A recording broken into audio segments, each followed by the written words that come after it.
Perkembangbiakan pada hewan. Perkembangbiakan pada hewan ada dua jenis, yaitu perkembangbiakan secara kawin atau perkembangbiakan secara generatif, dan secara tidak kawin disebut sebagai vegetatif. Nah, perkembangbiakan generatif itu apa sih? Nah, perkembangbiakan secara generatif itu adalah terjadinya pertemuan antara sel telur dan sel sperma. Nah, sel telur itu dihasilkan oleh induk betina, sedangkan sel sperma dihasilkan oleh induk jantan. Nah, perkembangbiakan secara generatif ini juga terbagi atas dua. Ada yang dikatakan pembuahan di dalam tubuh induk atau fertilisasi eksternal. Nah, contohnya itu pada katak. Nah, fertilisasi eksternal itu pembuahan yang terjadi di luar tubuh induk. Contohnya itu jika pada hewan katak. Pada hewan katak, sel telur akan dihasilkan oleh induk betina dan sel sperma dihasilkan oleh induk jantan. Dan pembuahan ini terjadi di luar tubuh dan tubuh. Nah, yang kedua itu ada pembuahan internal atau yang disebut sebagai pembuahan di dalam. Pembuahan di dalam ini terjadi karena adanya pertemuan sel telur dan sel sperma yang terjadi di dalam tubuh induk betina. Nah, contohnya itu pada hewan reptilia atau reptil dan hewan mamalia serta unggas. Secara tidak kawin atau vegetatif. Hewan yang berkembang biak dengan cara vegetatif ini biasanya pada hewan tingkat rendah seperti bakteri. Yang pertama itu ada dengan cara membelah diri. Nah, inti sel akan terbagi perlahan menjadi dua bagian. Nah, setiap pembelahan dari inti sel ini akan tumbuh dan berkembang menjadi individu baru. Contohnya itu pada hewan amoeba. Hanya saja pada hewan ini mereka memiliki struktur tubuh yang halus sehingga tidak bisa dilihat dengan kasat mata, namun bisa dilihat dengan alat bantu seperti mikroskop. Nah, yang kedua itu ada yang dikatakan sebagai perkembangbiakan dengan cara tunas. Berbeda dengan tumbuhan, jika tunas dapat dipisahkan dari tubuh induknya, maka hewan yang berkembang biak dengan cara tunas, mereka baru bisa bertahan hidup ketika mereka bisa mencari makanan mereka sendiri. Contohnya itu pada hydra. Nah, yang ketiga itu ada yang dikatakan sebagai perkembangbiakan dengan cara fragmentasi. Pada hewan yang berkembang biak dengan cara ini, mereka akan memotong tubuh mereka perlahan, dan setiap potongan tubuh mereka itu akan tumbuh berkembang menjadi individu baru. Nah, contohnya itu pada cacing pipih. Pemeliharaan hewan ternak. Hewan ternak adalah hewan yang dipelihara dan dibudidayakan oleh manusia untuk mendapatkan manfaat seperti daging, susu, telur, kulit, tenaga kerja hingga bahan industri. Menurut para ahli, hewan ternak merupakan hasil domestikasi yang dikelola dengan tujuan ekonomi ataupun non-ekonomi. Hewan ternak memiliki ciri khas seperti mudah dipelihara dan dikembangbiakan, menghasilkan produk bernilai, serta memiliki nilai jual tinggi. Contoh hewan ternak adalah antara lain sapi, ayam, kambing, dan domba. Langkah awal dalam memelihara hewan ternak adalah memilih jenis hewan yang sesuai dengan kebutuhan dan kemampuan. Selanjutnya, siapkan kandang yang bersih, nyaman, dan berventilasi baik. Pakan yang bergizi serta air bersih sangat penting untuk kesehatan hewan ternak dan perlu ditambah dengan vitamin serta mineral. Perawatan kesehatan meliputi vaksinasi rutin, pemantauan gejala penyakit, dan menjaga kebersihan kandang. Jika terjadi gejala penyakit seperti kudis, cacingan, atau luka, segera lakukan penanganan atau hubungi dokter hewan. Proses pembiakan ini juga perlu dikelola dengan baik, mulai dari pemilihan induk hingga perawatan kehamilan dan kelahiran. Pemeliharaan rutin mencakup memandikan hewan, memotong kuku, dan melakukan pemeriksaan kesehatan secara berkala. Peternak juga harus siap menghadapi keadaan darurat seperti dehidrasi, bloat, atau mastitis dengan langkah cepat dan tepat. Perkembangbiakan tumbuhan untuk melestarikan jenisnya agar tidak punah. Tumbuhan juga berkembang biak menghasilkan keturunan. Pada dasarnya, tumbuhan berkembang biak secara generatif dan vegetatif. Cara perkembangbiakan pada tumbuhan akan dijelaskan sebagai berikut. A. Cara dilakukan melalui proses penyerbukan dan pembuahan.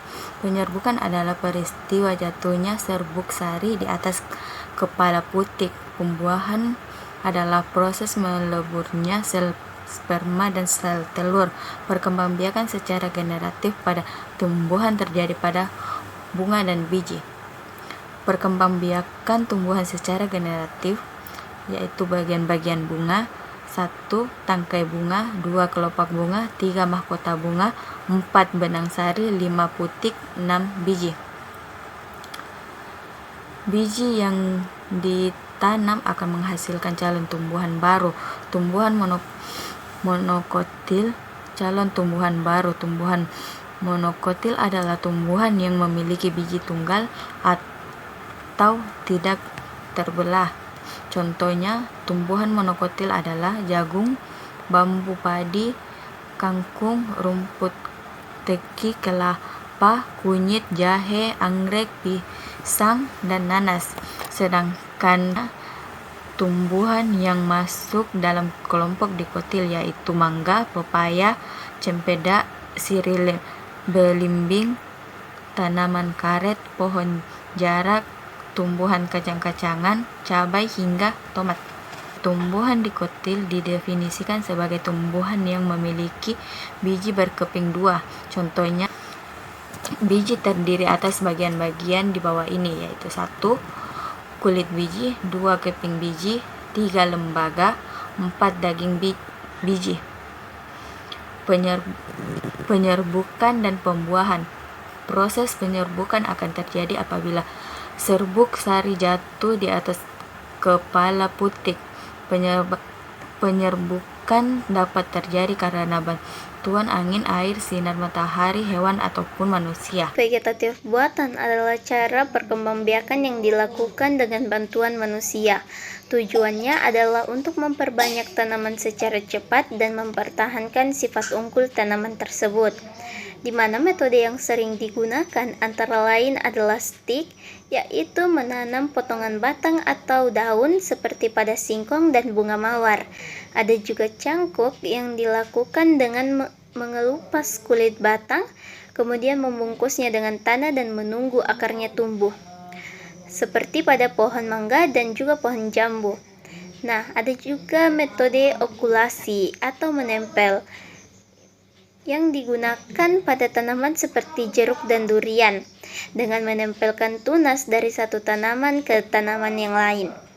Selain itu, ada teknik modern yang bernama kultur jaringan, yaitu menanam jaringan tumbuhan dalam media steril di laboratorium untuk menghasilkan banyak tanaman sekaligus. Nah, perkembangbiakan vegetatif memiliki beberapa keuntungan. Hasilnya identik dengan induknya, prosesnya cepat, dan sangat cocok digunakan untuk memperbanyak tanaman unggul dalam jumlah besar. Namun, metode ini juga memiliki kelemahan seperti kurangnya variasi genetik yang membuat tanaman lebih rentan terhadap penyakit atau perubahan lingkungan. Meskipun begitu, perkembangbiakan vegetatif tetap menjadi salah satu cara yang efektif dan banyak dimanfaatkan dalam dunia pertanian dan perkebunan. Dengan memahami proses ini, kita bisa lebih menghargai keanekaragaman dan cara bertahan hidup tumbuhan di sekitar kita. Pemeliharaan tanaman. Pemeliharaan tanaman meliputi berbagai hal, yaitu 1. Penyiraman tanaman. Penyiraman tanaman dilakukan 2 kali sehari tergantung dari media tanam. Apabila media tanam terlalu kering, penyiraman dilakukan 2 kali sehari, yaitu pagi dan sore hari. Jika media tanam cenderung lembab, penyiraman dilakukan 1 kali sehari, yaitu pagi atau sore hari saja. Sebaiknya jangan melakukan penyiraman pada siang hari. Selanjutnya, pemupukan tanaman. Pemupukan tanaman juga perlu dilakukan. Dosis pupuk yang digunakan pada tanaman dilihat dari kemasan pupuk tersebut. Selanjutnya, pemasangan ajir atau penyangga. Pemasangan ajir atau penyangga itu berfungsi untuk tempat tumbuhnya tanaman, untuk menyangga batang yang lemah, dan untuk merambatnya tanaman. Penjarangan tanaman. Penjarangan tanaman biasanya dilakukan pada penanaman koloni. Penjarangan dilakukan apabila tanaman tumbuh terlalu rapat. Kemudian penyulaman tanaman. Penyulaman tanaman dilakukan apabila ada tanaman yang mati atau rusak atau tidak tumbuh secara sempurna. Selanjutnya, penyiangan tanaman yaitu membersihkan gulma pada tanaman tersebut. Pembumbunan tanaman. Pembumbunan tanaman dilakukan apabila akar tanaman tersebut terlihat, maka dilakukanlah pembumbunan tanaman. Pengendalian hama tanaman. Dalam pengendalian hama tanaman dibutuhkan cairan seperti insektisida untuk hama serangga, akarisida untuk tungau. Selanjutnya, pengendalian penyakit tanaman. Pengendalian penyakit tanaman juga tidak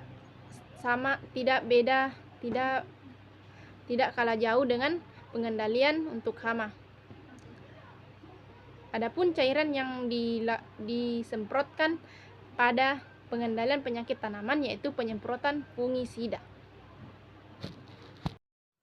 Pertumbuhan dan perkembangan manusia. Pertumbuhan merupakan perubahan yang terjadi pada makhluk hidup dari kecil menjadi besar. Proses ini meliputi peningkatan ukuran tubuh, tinggi badan maupun berat badan serta perkembangan organ tubuh. Pertumbuhan bersifat kuantitatif, artinya tidak dapat kembali keadaan semula. Sebaliknya dengan perkembangan, yaitu proses menuju kedewasaan, kematangan fungsi tubuh, dan fisiologis. Perkembangan ini bersifat kualitatif dan melibatkan perubahan kemampuan dan perilaku. Pertumbuhan dan perkembangan manusia di dalam rahim. Proses pertumbuhan dan perkembangan manusia dimulai sejak terbentuknya zigot, yaitu hasil dari pembuahan sel sperma dan sel telur.